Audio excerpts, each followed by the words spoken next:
안녕하세요. 배신의 장미입니다. 오늘의 사연 시작하겠습니다.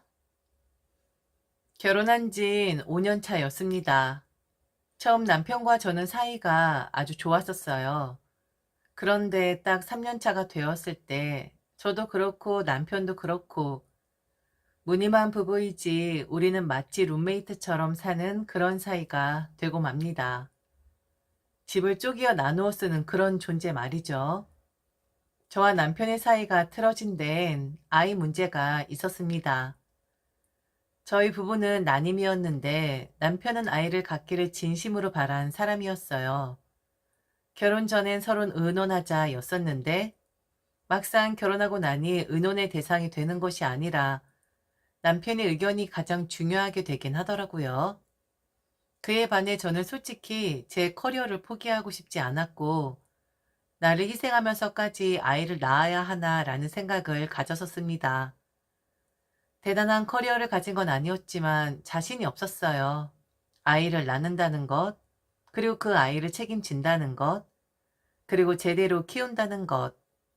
모든 것에 자신이 없었지만 남편은 저를 설득했었죠. 그런 마음은 모든 부모가 다 가지는 것이라고, 저만 특별하게 그런 마음을 갖는 것이 아니라고, 대부분 그런 마음 갖다가도 닥치면 다 해내는 것이 바로 출산이고 양육이라고.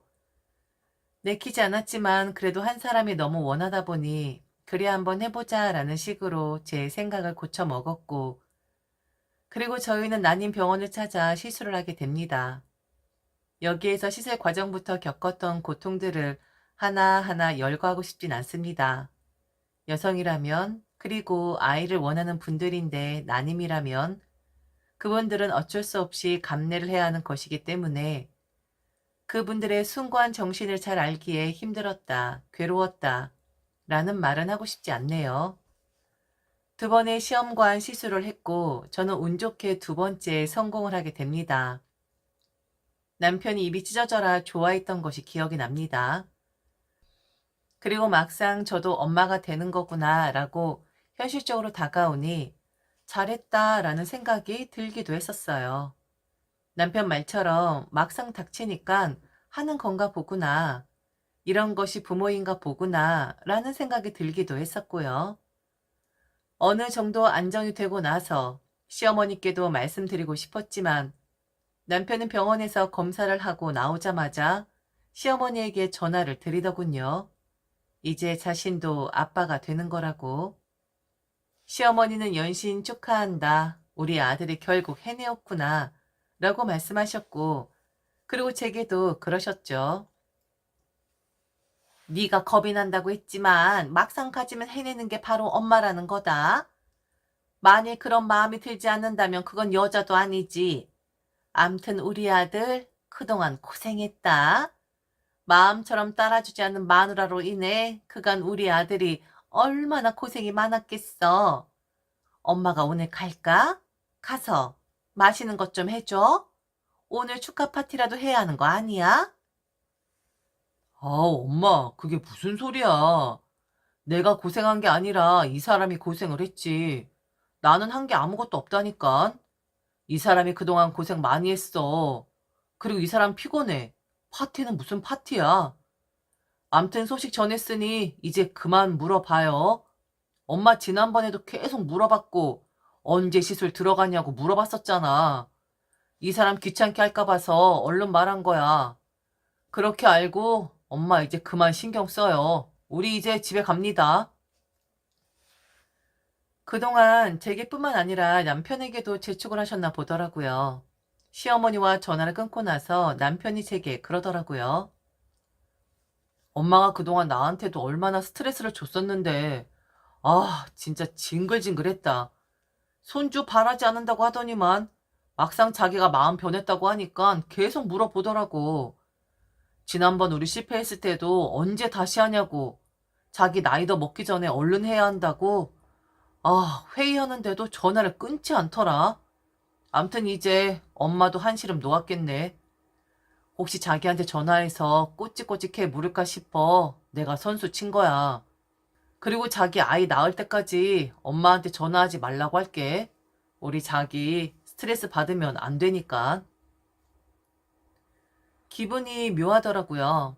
원래부터 자신의 아들 입장에서만 생각하시는 분이 시어머니이니? 저런 반응 생소하진 않았지만 임신은 내가 했는데? 자기 아들에게 고생을 했다라고 말하는 그 꼴이 말이죠. 시어머니가 뭐라 하든 신경 안 쓰는 편이고 속으로 그냥 알아서 떠드세요 라고 말하는 것이 습관이 되었던 저인데 그래도 저 때는 좀 다르더라고요. 임신까지 자기 아들 보고 고생을 했다라고 말하는 것 자체가 말이죠. 오지랖이 문제였을까요? 아니면 제 마음이 순수하지 못해서였을까요? 잠깐 찾아왔던 아이는 다시 저희를 떠나게 되고 남편은 다시 한번 제게 시험관 시술을 재촉하게 됩니다. 심신도 지쳤었고 그리고 모르겠습니다. 이만큼 했으면 된 거 아닌가 라는 생각이 들더라고요. 그리고 제가 이만하면 되었다라고 생각을 한 게 무엇이냐면 저 나름 이유가 있었는데 부부 관계 다들 아주 중요한 거라고들 합니다. 그런데 저는 결혼하고 신혼여행 때 신혼이 아니라 신혼여행 때를 말씀드리는 겁니다. 그때를 제외하고는 단 한 번도 남편과 관계를 가진 적이 없었습니다. 남편은 처음부터 시술을 원했었고 자연 임신을 시도한 적도 없는 사람이었거든요. 그런데 제가 아이를 갖길 원한다라는 그 말이 저를 어떤 도구로 취급을 한다 라는 생각을 주저없이 갖게끔 했었거든요. 저희는 섹스리스 부부였고 그 사실을 알고 있었지만 불만을 가져본 적은 없었어요. 그런데 아이는 갖고 싶으니 시술을 해라. 2번을 했는데 또다시 해보자. 라고 마음을 추스릴 새도 없이 저를 볶는데 그만하자. 라고 제 입에서 흘러나오더라고요. 저 일로 사이가 좋았던 저희 부부는 파국으로 치닫게 되고 그리고 이후엔 방을 쪼개서 사는 사람들처럼 그렇게 지내게 됩니다. 시어머니 당연히 제게 뭐라 몇 번 말씀을 하시긴 했지만 무시했어요. 어차피 맑게 알아듣는 분 아니고 그분께서 항상 하셨던 말씀이 있기에 제 상황을 이해 못할 거라는 걸 저는 알고 있었거든요. 나는 딸을 낳아보지 못해서 딸의 마음을 이해 못해. 네가 어떤 마음을 갖고 있는지 아무리 말을 해도 나는 아들만 키워봐서 아들 마음만 이해한다. 그러니 내게 징징대지 말아라. 말을 해도 못 알아먹고 이해를 못하니까. 같은 여자지만 시어머니가 되면 다른 제3의, 제4의 성이 되는 거라고 하던데 그래서 뭐라 말을 해도 대응하지 않고 그냥 무시로 일관했죠. 그러다가 얼마 전 일이었습니다. 저희 부부 소원해진 건 시어머니도 알고 있었고 그 문제가 바로 아이 문제라는 것도 알고는 계셨어요. 그런데 2년이 지난 시점에서 이혼하지도 않고 그냥 지내니 그분께서도 포기를 하신 듯 했고 아이 문제를 더 이상 거론하진 않았지만 다른 걸 거론하기 시작하더라고요. 아들만 키워오신 시어머니. 그러니 제겐 시동생이 한 명 있습니다. 아직 결혼을 하지 않은 시동생이 말이죠. 그런데 그 시동생이 지금 띠 동갑의 여자친구를 만나고 있다고 합니다. 제 상식으로는 이해할 수 없는 나이 차이긴 하지만 아들 가진 시어머니 입장에선 그게 자랑이신 듯 하더라고요. 능력이 있으니 나이 어린 여자를 만난다는? 그럼 그런 능력이 있느냐? 글쎄요. 사람마다 능력을 매기는 점수가 다를 터이니 일반화를 할 수는 없으나 시동생은 피부관리사로 일을 하고 있습니다. 남성이 피부관리사로 일을 하는 경우는 별로 없다고 하는데 그래서 더 가치가 있다고 하지만 잘 모르겠네요. 시동생이 만나고 있는 여자친구 또한 시동생과 같은 일을 하고 있는 사람인데 둘이 워낙에 죽이 잘 맞고 나이 차이가 많이 나긴 하지만 액면가에서도 별로 차이가 나지 않고 무엇보다 그 여자친구라는 사람이 시동생을 쫓아다닌다고 하더라고요. 현재 시동생은 시어머니와 함께 살고 있는데 그 시동생을 독립시키고 싶다고 그러면서 저와 남편에게 부탁을 하더라고요. 집을 얻어주던지 아니면 혼인신고만 시켜놓고 시동생과 여자친구한테 피부관리샵 하나를 차려주라고 그 말을 며칠 전에 저와 남편을 찾아와서 하시는 겁니다. 둘째 놈 독립을 시켜야겠다. 돈을 모아놨다고 하긴 하는데 그렇게 많이 모은 것 같진 않아. 그래서 말인데 니들이 좀 도와줘야겠다. 들어서 알고는 있지? 지금 그놈 여자친구가 어린 거? 어리다곤 하는데 네 동생이 그리고 네 시동생이 워낙에 동안이잖니? 딱 둘러코 보면 띠동갑인 거 티도 안 나더라. 엄만 그래. 얼른 그놈 독립시켜서 결혼을 하든 뭐 하든 얼른 손주를 좀 보고 싶어. 나이 어리면 애도 쉽게 가지고 하는데 독립시켜서 아들놈 집 왔다 갔다 하면 빠르게 아이 같지 않겠니? 니들이 좀 도와줬으면 좋겠어. 집도 좋고 아니면 애들 샵을 하나 내줘도 좋고 뭐 기계로 비만인 사람들 상대로 한다고 하는데 그게 요즘 그렇게 잘 된다고 하더라. 그러니 아들, 네 동생 독립을 좀 시키자. 엄마 그렇게 하고 싶어. 니들이 엄마한테 못 주는 행복 그놈이 엄마한테 줄 것 같아. 아들은 엄마 마음 이해하지? 그렇다고 얘 너를 원망하는 건 아니다. 니들은 니들 마음대로 사는 것이고 걔는 또 걔대로 사는 거 아니겠니? 서운하게 생각하지 말거라. 남편의 얼굴 표정도 그닥 좋아 보이진 않았어요. 시어머니 말이 곱게 들리지 않아 그런 건지 아니면 제가 자신의 뜻을 따라주지 않은 것을 다시 한번 상기시켜주니 그런 건지 잘 모르겠으나 암튼 표정이 똥 씹어 먹은 것 같긴 하더라고요.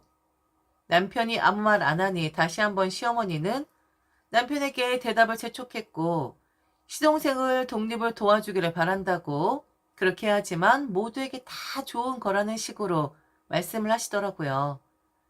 남편은 고개를 끄덕거렸고 동생에게 원하는 집이 있느냐 아니면 가게자리를 받은 것이 있느냐라는 말을 물었고 시어머니는 남편의 대답을 기다린 것 마냥 쉴 새 없이 말씀을 하시더라고요.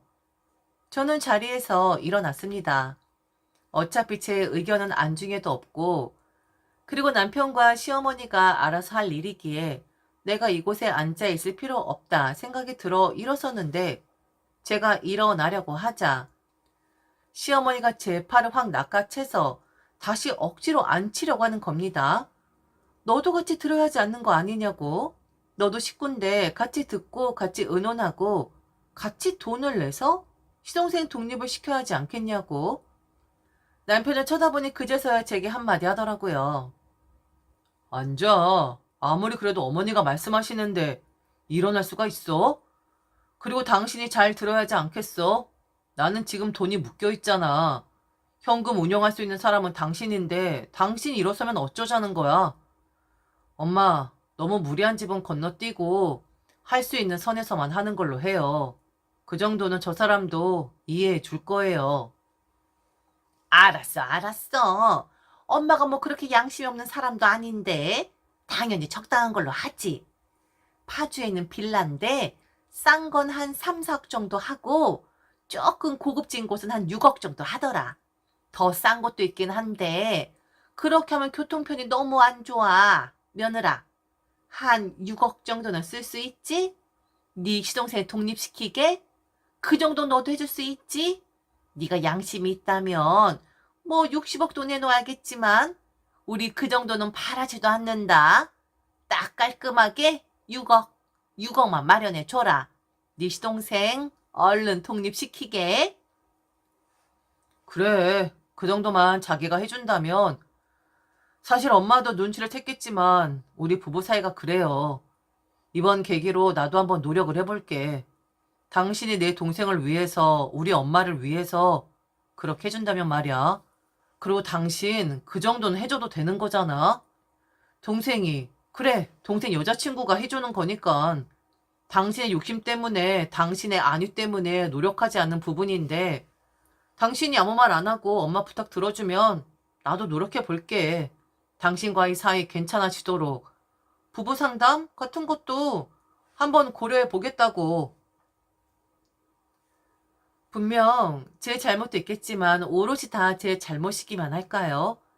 부부의 일이었고 남편도 제게 말하지 못한 부분이 있다면 저 또한 말하지 않은 부분들이 있었을 거예요. 그간 서로 노력을 해서 그 엉켜버린 실타래를 풀려고 노력을 했다면 좋았겠지만 저도 입 닫아 버리고 남편도 입 닫아 버리고 얼어버린 관계를 개선하려고 애를 쓰지 않았다는 점에선 반성을 합니다. 그런데 그렇게 해주면 자기 동생 독립하는데 돈을 내주면 나와의 관계를 개선을 해보겠다. 노력을 해보겠다. 저런 말을 한다고? 남편도 그렇고 시어머니도 그렇고 그들 입장에선 다 제 잘못이더군요. 그리고 너무 뻔뻔하지 않나요?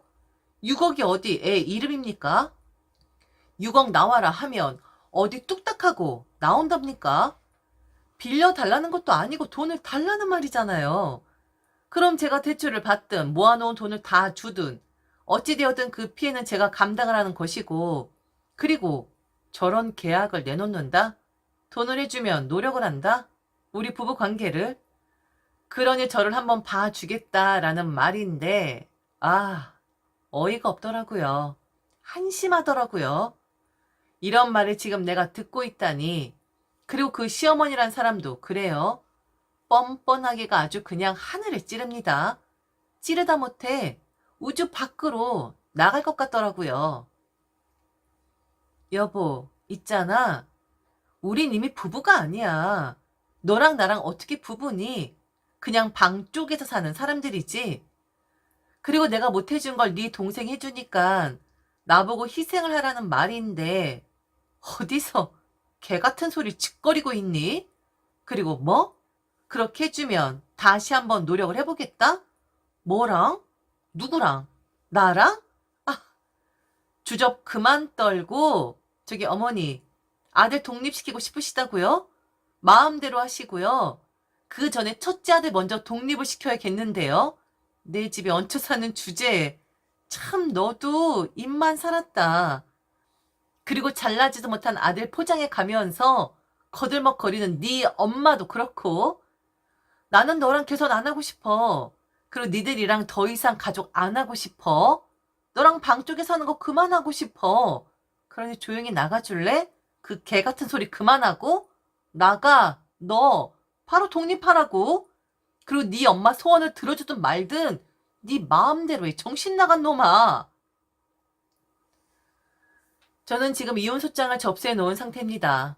그날 바로 그 사람들 내쫓았고 그 사람 집, 지 엄마 집으로 바로 보내주었어요. 그리고 방 쪼개기는 이제 안 하고 있습니다. 저는 어느 정도 시간이 흐르면 원래 그랬던 것처럼 아무 일도 없다라는 듯이 모든 게 제 자리를 찾을 줄 알았어요. 그 지루한 시간 또한 우리 부부 인생에 필요한 시간이겠거니 생각을 했었습니다. 그런데 아니더라고요.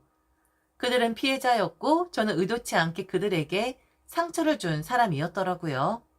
우습게도 말이죠. 남편이란 놈은 이제서야 제게 잘못했다라고 합니다. 바로 몇 시간 전에 시동생이란 놈이 찾아와선 봐달라고, 저 아니면 자기형 죽는다고, 안 그래도 지금 거의 식음을 전폐하고 누워있다고 동정을 바라는 말을 하는데 얼마나 되었다고요? 며칠 굶는다고 죽지 않아요. 이제 와서 이러는 게 더 염치 없는 거고, 그리고 이야기의 발단은 너였어. 너는 아무 상관없다라고 생각하는 거야? 이래서 내가 니들하고는 그만한다는 거야. 니들이 얼마나 뻔뻔한지 니들은 정말 모르거든? 더 굶기 싫으면 합의하자고 전해. 굶어 죽든 말든 나는 아무 상관 없으니까. 얼른 다 해결하고 그냥 좀 쉬고 싶네요. 이혼하고 나면 다 정리하고 저는 친정으로 들어갈 생각이에요. 친정 가서 몸도 쉬고 정신력도 좀 회복하고 그렇게 하고 싶네요. 어제는 참 비가 많이 왔었어요. 갑자기 서러운 마음에 왈칵하고 눈물이 쏟아졌는데 어제 쏟은 눈물이 의미가 없는 눈물이기를.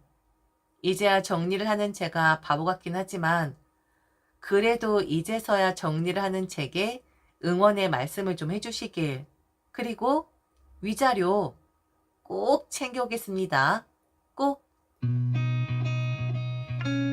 지금까지 들어주셔서 진심으로 감사합니다. 이상 대신의 장미였습니다.